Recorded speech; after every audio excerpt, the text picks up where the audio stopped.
So say you've finished recording, you've also finished editing your notes, and you're happy with the way they look. The next stage is to possibly export your notes to Word, for example, or maybe you want to print them out for reviewing on paper. So if we go back into Glean, I'll show you how to do this.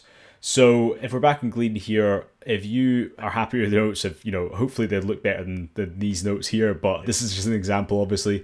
But if we go up to the top right here, we've got the option of what's called Reading View. So if we click Reading View, this takes away the audio section. It also basically integrates your slides within your notes as to where they were when you took the notes, if that makes sense, under the heading of the slide. So we can see that, and we can scroll through this and see where we got notes underneath slides, etc., which is really helpful. If we then want to copy our notes into Word, for example, we can press this copy button, which is up the top right here, and we press copy.